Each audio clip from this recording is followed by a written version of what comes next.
Berjumpa lagi bersama saya, Suwarni Damar, pada program YouTube pertama saya, yakni di program channel YouTube Titik Temu. Pada hari ini kita akan menghadirkan tokoh Makassar yang sudah menasional. Tentunya tokoh ini sangat dikenal oleh seluruh masyarakat, baik itu di Sulawesi Selatan maupun nasional. Untuk tidak berlama-lama lagi, saya akan memanggil tamu istimewa saya hari ini, yakni Bapak Ilham Arif Sirajuddin. Assalamualaikum. Waalaikumsalam warahmatullahi wabarakatuh. Alhamdulillah. Kabar baik, Warni? Alhamdulillah, Pak. Ya. Apa kabar hari ini, Pak? Alhamdulillah hari ini bahagia, Alhamdulillah. segar ya. Cuaca juga enak hari ini. Alhamdulillah bisa ketemu. Iya. Pak, terima kasih Pak sudah menjadi tamu pertama saya di channel YouTube Titik Temu.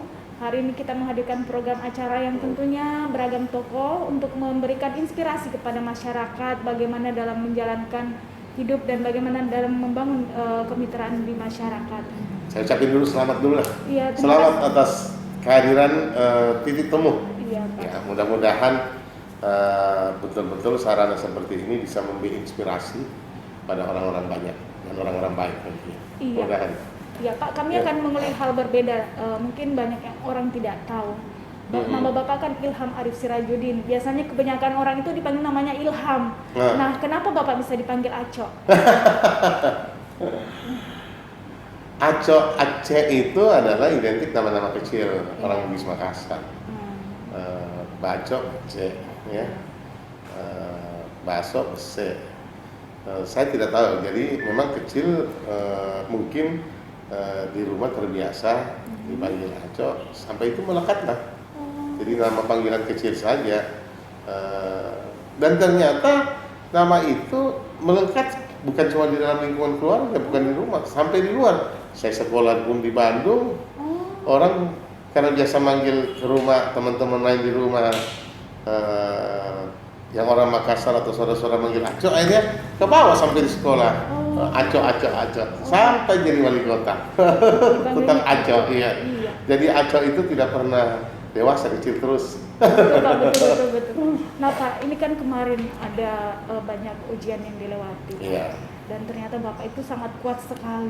Nah, kemarin bisa berbagi cerita pengalaman waktu menjalani masa tahanan itu seperti apa sih Pak? Apa yang Bapak rasakan? Saya begini, dalam menjalani hidup itu kan kita kembalikan pada jati diri kita. Apakah kemudian dalam perjalanan itu kita melakukan atau tidak? Saya menyadari betul dan saya merenung sepanjang waktu ketika KPK menetapkan saya tersangka. Dan ketika dia menetapkan tersangka di momentum yang sangat luar biasa. Di saat saya mengakhiri masa jabatan saya, kira-kira 18 jam sebelum berakhir masa jabatan saya ditetapkan sebagai tersangka. Saya tidak tahu kenapa KPK menetapkan hal itu di saat jam 5 sore kita geladi, besok serah terima jabatan. Iya. Kenapa nggak menunda 1 hari atau menunda atau sebelum waktu sebelum saya masih menjabat, karena saya bilang ya barangkali ini memang dia cari momentum untuk mempermalukan saya di depan orang lain. Berarti ada dugaan unsur kesengajaan begitu ya? Saya enggak, ya itu maksud saya sederhana yang dalam pikiran saya sebagai orang awam, kenapa nggak bisa ditunda di saat momentum hari kebahagiaan buat rakyat Makassar untuk melepas kepergian saya, karena ya saya tidak mengganggarkan diri saya karena saya menjadi wali kota yang kebetulan mendapatkan kesempatan menjabat 2 periode. Dari sekian tahun, dari hampir 30 tahun, tidak ada pejabat wali kota yang bisa 2 periode, tapi saya bisa mendapat dan di saat proses demokrasi sudah terbuka. Iya. Sehingga saya bertanya-tanya pada diri saya, itu beban awal yang pertama. Tetapi saya selalu berpositif thinking aja. Ya saya nanya, mungkin karena kesibukan dan sebagainya, sehingga saya ya sudah 1 tahun setelah saya ditetapkan tersangka, hampir 1 tahun perjalanan itu saya nggak diapa-apain. Ya, digantung gitu. Ya saya juga nggak tahu. Tapi ya saya selalu sekali lagi saya bersikap positif saja, tunggu. akhirnya tibalah pada masa harus saya menjalani proses hukum itu, proses pemeriksaan. Sekali pemeriksaan langsung ditahan. Iya. Ditahan itu yang paling sedih karena 1 minggu sebelum hari Raya Idul Fitri di bulan tragis Ramadan. juga Iya. ya Pak, tragis sekali.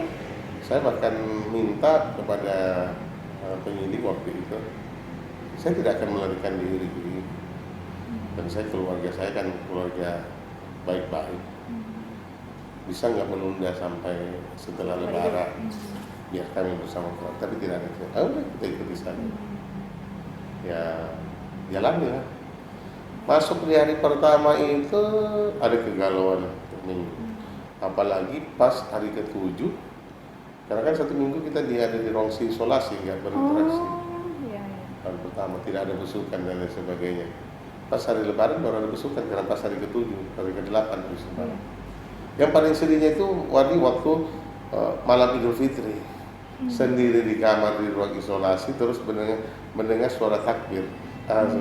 Tidak pernah membayangkan bahwa seperti itu kita yang biasanya kumpul, apalagi dalam 10 tahun terakhir kita bersama-sama dengan pejabat menyambut kemerdekaan Idul Fitri, takbir dan sebagainya. Ini di dalam ruangan sempit, ngerenung. Itu menjadi beban, ya. Tapi terus terang saja, dalam perjalanan saya menjalani proses hukum itu, saya selalu ibaratnya saya protes sama Sang Pencipta.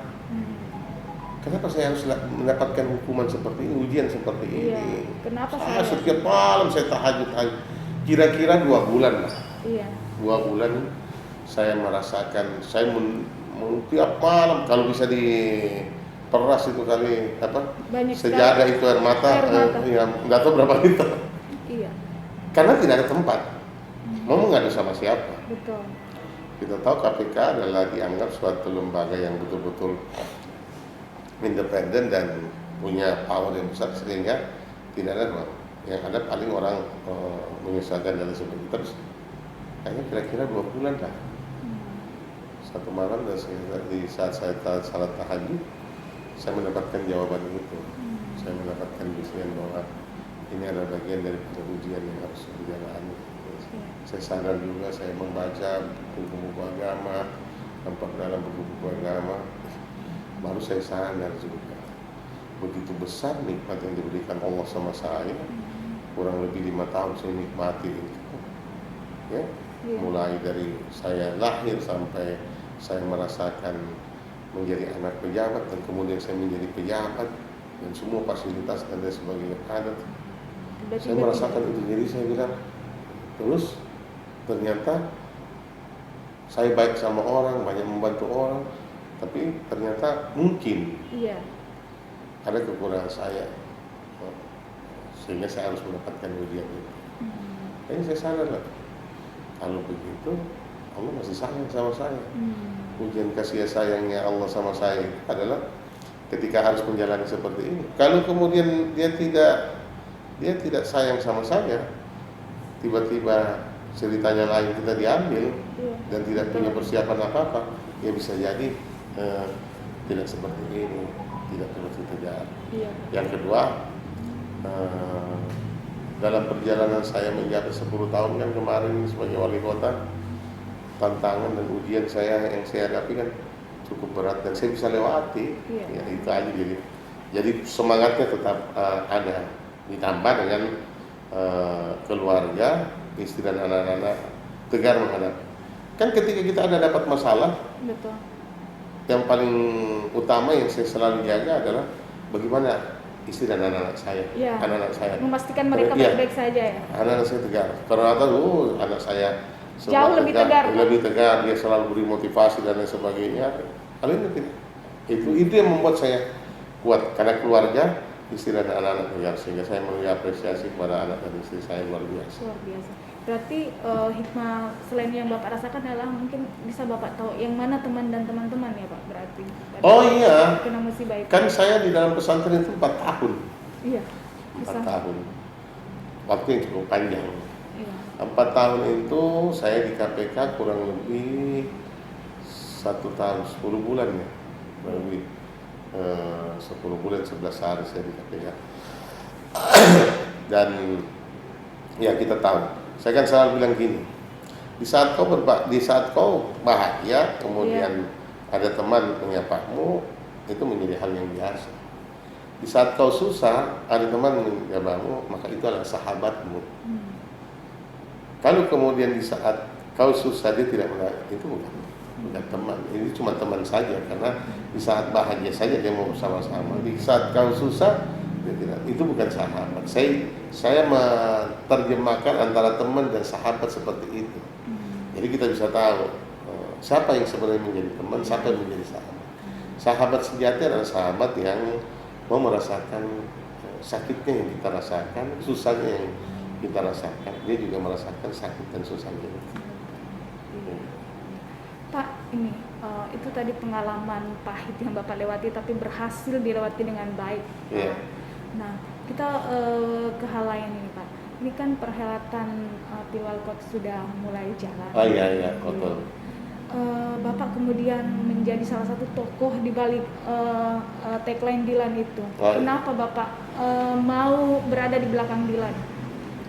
Begini Wani, saya dalam ritme politik saya, baik ketika saya menjadi ketua Partai Golkar Sulawesi Selatan maupun Partai Demokrat Sulawesi Selatan, dalam hal menentukan sikap politik, saya selalu berbasis data. Dan pendekatannya adalah pendekatan ilmiah melalui survei. Data survei itulah menjadi rujukan saya.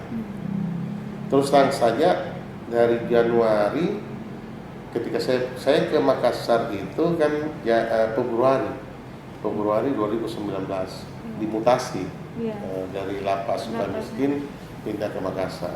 Saya bilang saya minta ke Makassar karena pengen mengakhiri masa tahanan saya itu di lingkungan keluarga biar lebih dekat. Yang kedua, interaksi saya dengan orang-orang yang pasti akan sering saya ketemu bisa lebih dekat, ya.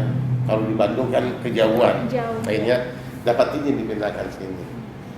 Kira-kira dari bulan Februari semenjak saya di Makassar itu ada kurang lebih 16 calon wali kota yang datang menemui saya, meminta restu dan meminta petunjuk. Saya bilang silakan maju, semakin banyak semakin bagus supaya kita bisa mengukur, mencari yang terbaik. Dari sekian banyak itu cuma satu yang saya larang. Siapa dia? Ustaz Dasar. Oh. Iya, boleh tanya di Ustaz Dasar. Iya. Saya tidak mengizinkan, saya kasih pertimbangan dia. Iya, betul. Ustaz, kalau kita maju sekarang, umat masih menunggu, masih lagi happy. Betul. Dan setahu saya perjalanan para ustaz atau pendakwah itu ada masanya. Betul. Ada masanya. Kita ini lagi naik daun ibaratnya, lagi di atas. Kalau kemudian kita masuk dalam konteks pilkada, itu tidak boleh setengah-setengah. Harus all out. Konsekuensinya kita tinggalin umat. Ya. Nah, apakah umat sudah siap untuk kita tinggalin? Kalau dia tinggalin kita karena ada suasana baru, ya bisa jadi. Tapi sayang sekali kalau kita tinggalin, yang ada nanti ketidakikhlasan orang melihat kita dalam konteks politik. Makanya apa yang kita mau cari sekarang?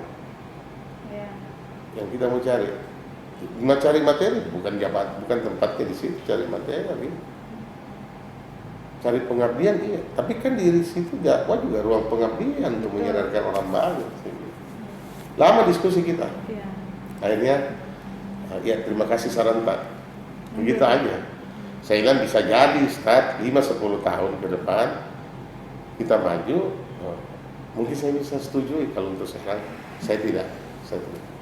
Jadi kurang lebih itu 16 orang. Berjalannya waktu terus, dan saya kasihkan saran apa yang harus dilakukan dalam kurun waktu sampai menjelang pilkada, kayak jalan sosialisasi dan lain sebagainya. Saya melakukan survei. Saya melakukan uji melalui survei nol saya. Survei nol saya itu saya lakukan pada bulan September 2019. Di situ kebaca Pak Dhani sebagai incumbent masih teratas, jauh di atas. Masih kuat ya. Masih kuat. Kemudian wakil Ingin Ical. Kemudian banyaklah, ada Pak Api, ada Ibu Cicu, ada Ibu Alia, berapa ada. Kita potret lah semua yang berpotensi.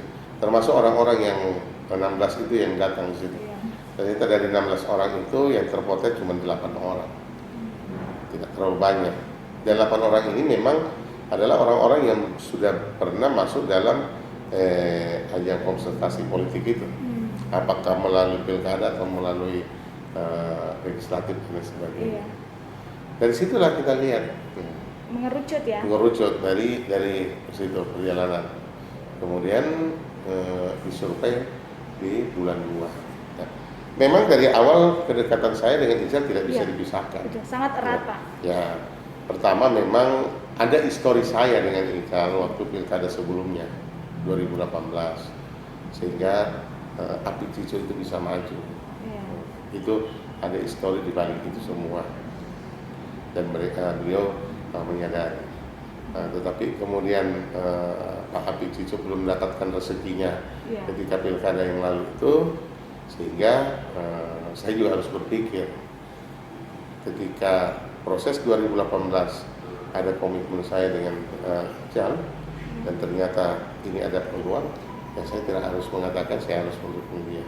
Kedekatan itu, tapi semua calon saya belum punya sikap, saya bilang saya masih tetap menunggu hasil survei, dan saya belum bergerak apa-apa, saya nggak mau bergerak apa-apa, saya cuma suruh mereka bergerak semua, termasuk Api. Saya di timnya Api dipanggil 2-3 kali, memberikan atensi, memberikan pengarahan, saya datang. Akhirnya sampai pendek cerita ya melalui pendekatan survei, ternyata cuma Ical yang memiliki potensi yang kuat selain Pak Dhani.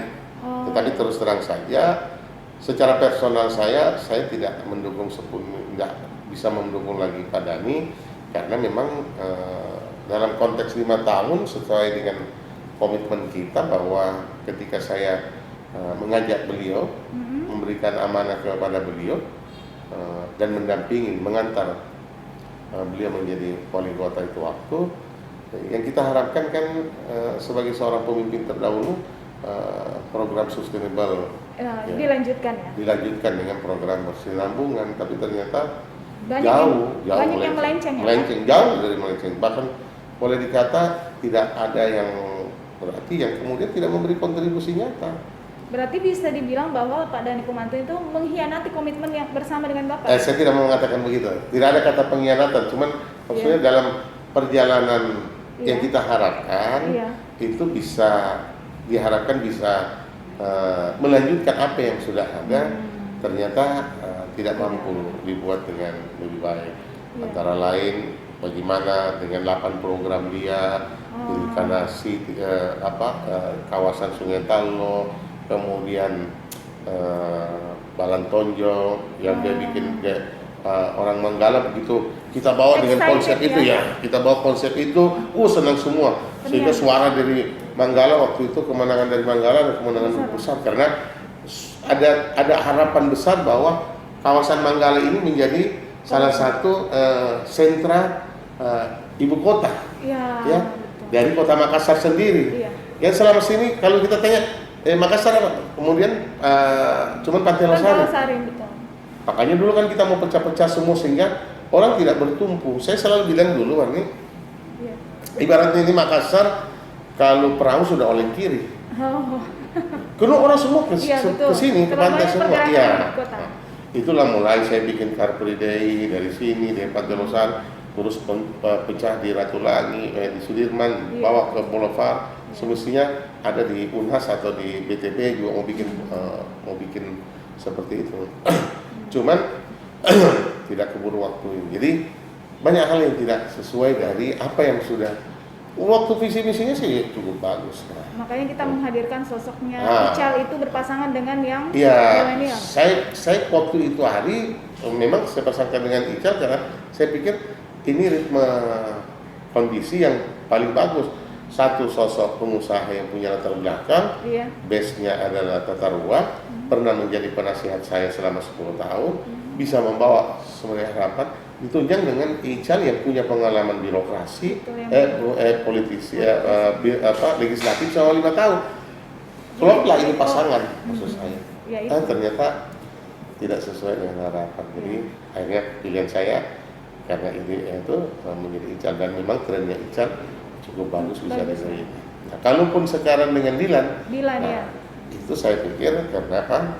Karena sosok calon wali kota ini kan saya boleh katakan hampir memiliki kesempurnaan. Punya pengalaman birokrasi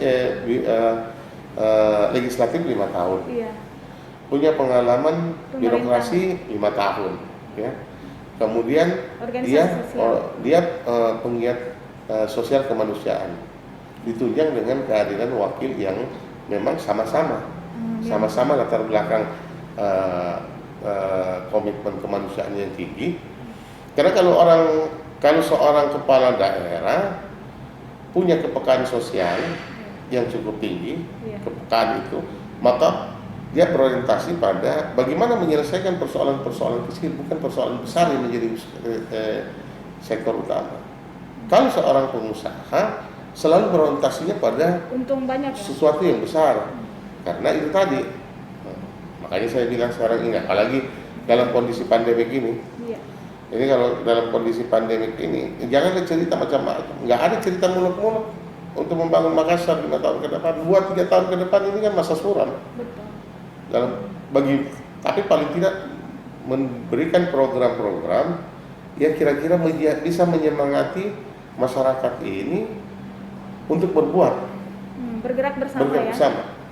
Karena saya selalu bilang begini, Warni, saya kan selalu banyak orang tanyakan saya, Bapak 10 tahun jadi wali kota, iya.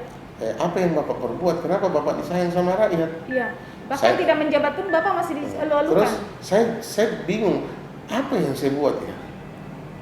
Rasa-rasanya yang saya buat itu hal yang normatif, yang semua orang bisa buat, siapapun bisa buat. Tapi tidak ada yang, tetapi saya selalu bilang begini, saya itu tidak pernah merasa jadi wali kota. Ya, saya jadi wali kota kalau kemudian ada acara resmi atau di kantor. Iya. Tapi ketika saya berinteraksi di masyarakat, saya tidak pernah melekat jabatan. Sehingga saya bisa tiba-tiba singgah makan di warung kaki lima, di pinggir jalan, ngobrol sama tukang beca, ngobrol sama siapa aja. Nah, seperti itu. Jadi itu dia. Sehingga saya menyadari, oh kok seperti ini ya. Saya merenung-renung, Warni, apa kira-kira yang saya lakukan. Akhirnya saya baru sadar. Ternyata dalam konteks pemerintahan ada 2 filosofi sederhana. Apa itu, Pak? Bagi seorang pemimpin. Yang pertama, kalau kita menjadi pemimpin wilayah, bawa masyarakat menjadi senang hatinya. Jadi jaga perasaan rakyat agar selalu senang, gembira, enak. Karena kalau itu dia sudah terpenuhi, maka apapun yang kita lakukan, apapun yang kita minta pasti diberikan. Yang kedua, jaga perutnya agar mereka tidak susah makan. Artinya, kalau ekonomi baik, maka dia gampang dapat duit. Gampang dapat duit, maka persoalan makan tidak menjadi masalah. Jadi cuma 2. Bagaimana kasih senang rakyat? Apa yang dia tidak senang, lakukan supaya dia senang. Makassar, kotanya jorok, kotor dan sebagainya, bersihkan itu semua. Bagaimana cara membersihkan? Kita dulu di depan. Ketika dia sudah melihat bersih, maka dia ikut bertanggung jawab untuk menjaga kebersihan itu. Memberi contoh. Iya. Pak. Jalanan rusak, dia marah-marah. Perbaiki itu jalan, jangan rusak. Banjir, bagaimana tidak banjir? Jadi hal-hal yang bisa membuat mereka bahagia itu kita lakukan. Bagaimana membuat mereka bahagia? Pasti yang tidak dia suka, itu yang kita perbaiki. Nah, itu. Nah, jadi ekonomi perbaiki untuk jaga. Seperti itu aja saya pikir. Inilah yang membuat Bapak tertarik menggabungkan 2 generasi ini ya. Ya. Dilan. Jadi Dilan seperti itu saya menggabungkan 2. Kemudian memang mereka punya latar belakang organisasi. Jadi mereka saling melengkapi ya? Melengkapi, benar. Berarti ini Dan penerimaan saya kira cukup bagus ya. Berarti Bapak sangat optimis ya ke depannya bisa masih. menjadi dilantik, Pak ya. Insya Allah. Iya. Pak, kemudian ini Bapak mengusung calon wali kota dan wakil wali kota Dilan 2020. Jika diberi kesempatan menjadi wali kota, apa sebenarnya yang paling utama yang akan Bapak benahi, paling urgent yang harus dibenahi ini, Pak? Sebenarnya itu kan saya selalu bilang, Makassar ini kota yang sangat luar biasa. Iya. Bahkan pertumbuhan ekonomi kalau saya nggak salah dari 2018-2019 itu kurang lebih 116 juta per orang per tahun. Jadi kira-kira kurang lebih 9 jutaan per orang, ya. Jumlah income per kapita per orang 9 juta, angka yang cukup besar. Iya. Mestinya kalau angka seperti itu maka angka kemiskinan kita tidak ada. Iya. Tapi ternyata tidak berbanding lurus. Angka kemiskinan kita tetap ada orang miskin, sementara termasuk perputaran uang di Makassar itu, kalau saya tidak salah Makassar itu kurang lebih 150, di atas 150 triliun per tahun. Sementara APBD kita yang kita kelola cuma 4 triliun. Iya. Berarti cuma kurang lebih 2,5% dari uang berdasarkan data BI, ya. Nah, artinya banyak sekali pergerakan perekonomian yang kalau kemudian tidak dikelola baik ini, maka efeknya tidak dirasakan oleh seluruh masyarakat. Kalaupun Dilan mampu dan diberi keamanan kepada masyarakat, yang pertama saya bilang sama mereka adalah bagaimana memperbaiki semua ini, ketimpangan-ketimpangan itu. Kemudian bagaimana meminimalisir persoalan-persoalan sosial kemasyarakatan yang muncul ada saat sekarang ini. Memang Makassar ini harus dipisahkan antara orang yang mapan dengan orang yang tidak mapan. Diklasifikasi ya Pak? Jadi kadang-kadang kita memperlakukan pada hal yang sama, padahal tidak bisa. Dalam hal retribusi, dalam hal beban tanggung jawab tidak bisa. Mari kita coba dan kita sampaikan kepada orang yang mapan, orang yang banyak uang. Kalau ini bergejolak, kan juga jadi berdampak pada Anda, begitu. Iya. Sementara Anda menyisihkan sedikit saja, sebenarnya sudah sangat. Nah, ini yang mesti diperbaiki. Kemudian Makassar ibu kota provinsi Sulawesi Selatan. Di zaman saya selalu mengatakan bahwa ingin menjadikan living room. Oh betul. Living room bagi kawasan timur Indonesia, bukan lagi pintu gerbang. Jadi orang datang ke Makassar itu udah stay di Makassar. Berarti apa kebutuhan yang dulunya tidak ada di Makassar, kita tarik ke Makassar. Dulu kan kita pintu gerbang. Iya, betul. Jadi lewat aja, mereka stay-nya di Surabaya, Jakarta. Lewat aja, kita tidak dapat, kita dapat tetesannya, kita tarik semua ke Makassar. Muncullah mall dan lain sebagainya, punya transaksi. Tidak ada lagi orang ke Surabaya.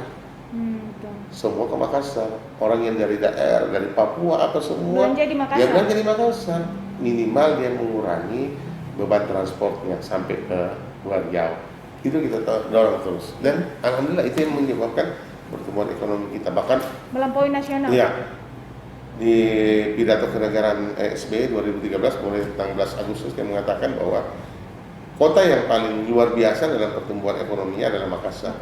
Bisa melampaui Tiongkok di atas 11% waktu itu.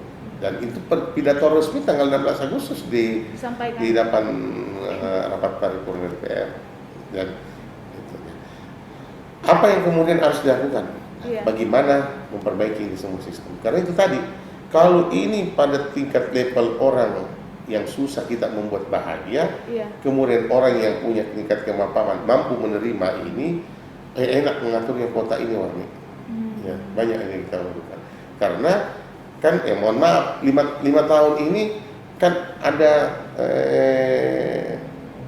paritas yang terlalu disparitas. Yang bagaimana 10 tahun saya membawa dengan model kepemimpinan saya, kemudian dimasuk dengan pola kepemimpinannya Pak Dhani yang terus terang saja tidak bersinergi baik, bahkan banyak menambah benturan-benturannya. Ya, itu yang menyebabkan, ya salah satu ya mulai dari rekrut pejabat dan sebagainya, kan kasihan itu semua. Ya ini kan dampaknya kan kemarin 1.000 lebih dikembalikan. Itu kan kalau seorang pejabat dengan mengembalikan seperti itu kan, itu merupakan tamparan keras. Presiden buruk ya Pak? Presiden buruk, karena apa? Sepertinya kita tidak tahan dengan aturan kok. Sudah dilantik kemudian dicopot dikembalikan lagi. Ya kasihan kan orang yang sudah dilantik, ya, yang dicopot, yang kembali lagi, senang tidak. Yang artinya dia bisa mengobati, kenapa saya dicopot. Tapi yang tiba-tiba dilantik terus kembali, ya gitu. Itu yang masalah. Bapak ini 10 di akhir masa jabatan kemudian langsung dijeblos dibawa ke Jakarta, lalu ke Bandung. Itu kalau orang lain itu Pak tokoh dia tuh sudah hilang, sudah tenggelam namanya. Tapi ini Bapak namanya ada sepanjang masa, bahkan Bapak itu dikatakan sebagai tokoh tak lekang oleh waktu. Bahkan Bapak dianggap menjadi seorang yang mempopulerkan itu semakin mempopulerkan istilah somberekna. Nah, apa sih yang membuat seorang Aco, seorang Ilham Arif Sirajuddin itu tak lekang oleh waktu, Pak? Silaturahmi, modalnya. Waktu menjabat tidak pernah merasa menjadi pejabat, seperti biasa-biasa saja. Ketika tidak ada jabatan, orang tidak melihat sesuatu yang hilang, karena silaturahmi terbangun dengan kebaikan. Tanpa teman kita bukan siapa-siapa. Bagus banget Pak, itu tagline-nya. Itu selalu saya bilang. Saya ingatkan sama anak-anak saya, bersahabatlah kau sebanyak-banyaknya. Persoalannya sahabatmu itu orang yang kau berteman itu mau baik sama kau. Kita berbuat baik nak sama orang, belum tentu orang itu melihat kita baik, apalagi kita. Maka jadikan sahabat itu orang yang berguna dan penting bagi kita. Dalam konteks apapun, jangan pendekatan umur dijadikan teman. Orang yang jauh di atasmu, orang yang jauh di bawahmu, kalau kau bisa ajak dia menjadi teman, sahabat, ajak. Itu tadi, karena tanpa sahabat kita bukan siapa-siapa. Berarti itu yang Bapak pegang ya? Itu yang selalu saya pikir. Iya. Lalu tadi menyinggung soal keluarga. Bisa tahu Pak, di mana pertama kali Bapak bertemu sama Ibu Aliyah? Dan kenapa kemudian memilih dia sebagai pasangan hidup Pak? Jauhnya ini pertanyaannya dari bicara politik terus ya, ya biasalah. Saya waktu kuliah di Unhas tahun 84, 85, Aliyah itu berarti kelas 1 SMA. Oh. Kelas 1 SMA ya. Di mana Pak sekolahnya? Di Raja Wali. Kemudian dia satu sekolah sama adik saya. Oh, adik saya. Dia rumah saya kan di Jalan Maipa dengan SMA Raja Wali dekat. Iya. Jadi kalau istirahat biasa main-main ke rumah. Oh. Ya, sudah sih itu pandangan pertama beliau tuh. Cie. Kasih tahu sama adik, cantik juga temanmu deh. Sekarang dulu deh. Ya biasa ya, anak-anak muda bercanda-bercanda begitu. Akhirnya udah berkenalan, berteman, main. Kemudian dia ada teman-teman yang seangkatan saya, dia juga berinteraksi.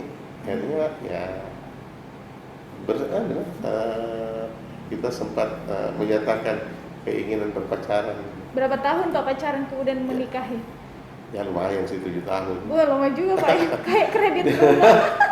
Kalau BTN lunas nih. Iya, berarti itu yang apa yang buat Ibu yakin mau dipersunting oleh Bapak? Apa kata-kata apa yang membuat Ibu Aliyah kemudian langsung? Nah, tidak ada. Apa? Cuma itu saja. Bisa saya itu bisa mengambil hatinya mertua aja. Oh, itu kuncinya Pak hatinya ya? mertua, tapi bisa menjaga kepercayaan orang tua ya. Dan saya ingat betul karena barangkali laki-laki yang ada di hatinya Ibu Aliyah itu dalam hidupnya cuma saya. Cuma satu. Ya, cuma satu karena saya pergi menyampaikan itu dan menyampaikan rasa keinginan saya berpacaran sama dia pas di usia 17 tahun. Oh, betul. Jadi pada saat pas 17 tahun ya. Setelah itu tidak. Kita kawin di umur 24, jadi hampir 7 tahun, 7-8 tahun lah pacaran. Iya. Itu tadi banyak suka dukanya sih orang pacaran. Betul, jadi kita, jadi kalau saya dengan urusan rumah tangga ada ribut-ribut, jangan ribut-ribut di rumah tangga. Waktu masih pacaran sering ribut, tapi tetap bertahan. Pak, tempat favorit dulu waktu pacaran sama Ibu suka makan di mana Pak? Biasa kalau mengajak Ibu ngapel begitu, tidak, kita kan dia anak tentara, disiplin. Lewat saja jam 10 sedikit dari rumah, aduh sudah banyak tanda-tanda usir dari tuan rumah itu. Ya paling pergi makan, ya makan di zaman dulu ya makan mie goreng, Iya. terus di mana tidak banyak dulu tempat-tempat nongkrong, paling Nggak kayak banyak seperti cerita. sekarang, Pak, ya? Enggak, tidak seperti sekarang, warung kopinya banyak sekali gitu. Tinggal memilih. Nah Pak, sampai hari ini apakah Bapak sudah puas dengan apa yang Bapak capai atau seperti apa? Kalau dalam ruang pengabdian tidak ada kata berhenti, tidak ada kata puas, sehingga kita berusaha ya sama dengan kondisi sekarang. Anak-anak bilang ayah udahlah, kita sudah tidak, iya lah saya nggak mau urus politik lagi, tapi nggak bisa karena darah yang mengalirnya memang udah masuk ke dalam wilayah itu, sehingga suka tidak suka terbawa dengan sendirinya. Dalam konteks apapun pasti selalu diajak. Jadi tapi berusaha sudah tidak mau memiliki orientasi cita-cita yang terlalu besar. Cukup dengan apa yang kita miliki dan bisa membantu, itu sudah lebih dari cukup. Seperti itu aja. Makanya kalau sekarang orang bilang bagaimana persiapan saya dalam perjalanan politik, warni tidak pernah saya memiliki target tertentu. Selalu saya bilang dalam perjalanan politik saya selalu mengalir ibarat air, di mana dia mentok, di situ dia mentok. Sama orang bilang sudah begini, adalah saya bilang saya nggak berpikir ke sana. Yang sekarang dalam agenda politik saya adalah, kan banyak orang bilang, Iya. Pak ada orientasi gubernur apa semua, udah Iya itu enggak. Pak, adakah orientasi menjadi gubernur ini? Itu udah jauh lah. Tapi sekali lagi saya tidak punya target, ya. Saya sudah tidak punya target, apalagi mau cita-cita besar seperti itu, sementara kita ini alumni pesantren. Pesantren dalam tanda kutip ya, Pak? Yang sangat mudah menjadikan campaign negatifnya. Tapi sekali lagi saya bilang, saya berjalan ibarat air, di mana saya mentok di situ akan terjadi. Kalau memang nasibnya seperti itu, tidak. Karena memang pernah saya punya Tapi cita-cita. kalau dalam hati sudah. Saya pernah punya cita-cita memang jadi gubernur dan sempat bertarung menjadi gubernur. Iya. Nah, tapi belum rezeki saya, rezekinya Pak Sarul lebih besar untuk menjadi gubernur waktu itu. Tapi untuk saat ini Pak. Kalau saat sekarang ini saya belum, tidak Pak. berpikir ke sana. Enggak berpikir. Saya tidak berpikir. Saya berpikir apa yang saya miliki yang kemudian bisa memberikan sumbangsi pemikiran kepada orang-orang yang pada ruang pengabdian yang lebih besar. Mari kita sama-sama seperti ini. Saya membantu sepenuhnya Dilan, ya, karena saya berharap dia mampu memberikan yang terbaik dalam ruang pengabdian untuk kepentingan masyarakat di Kota Makassar ini. Iya. Seperti itu. Pak, kita sudah sampai di penghujung channel Titik Temu ini. Pak, saya dengar kan selain Bapak hobi naik motor gede, Bapak suka nyanyi, Pak. Bisa nyanyi sedikit Pak lagu Makassar, Pak? Untuk Saya takutnya kalau saya menyanyi terus netizen di nanti channel bukan Titik nanti produser rekaman langsung menghubungi Warni. Oh, Ya bisa, saya Pak. jadi manajer. Lagu apa paling favorit Pak lagu Makassar, Pak? Ada lagu Makassar, ya. Oke. Bella toje mi lampaku kana simbangi dolanga amuleta lengutoma ribulu buta Jawa kamama mono kama itu aja deh. Cukup. Terima kasih banyak Pak suaranya. Itu bagus bercerita sekali. seorang pemuda yang merantau keluar. Dia bercerita indahnya Kota Makassar seperti itu. Mantap, iya. Pak, terima kasih banyak Pak sudah menjadi tamu pertama di channel YouTube Titik Temu hari ini. Mudah-mudahan Bapak sehat-sehat selalu, sukses selalu bersama Dilan 2020-nya. Amin. Mudah-mudahan saya juga Warni, terima kasih ya. Saya menjadi tamu pertama di Titik Temu ini. Mudah-mudahan ke depan betul-betul bisa menjadi titik temu bagi orang banyak untuk kepentingan yang lain. Makasih banyak. Terima kasih. Assalamualaikum warahmatullahi wabarakatuh. Waalaikumsalam warahmatullahi wabarakatuh. Ya, demikian tadi bincang-bincang santai kita bersama Bapak Ilham Arif Sirajuddin yang merupakan tokoh Sulawesi Selatan yang tak lekang oleh waktu. Kita akan bertemu pada episode berikutnya di channel Titik Temu. Saya Suwani Damar menyampaikan terima kasih.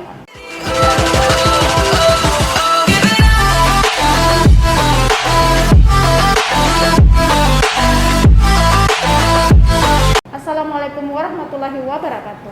Waalaikumsalam.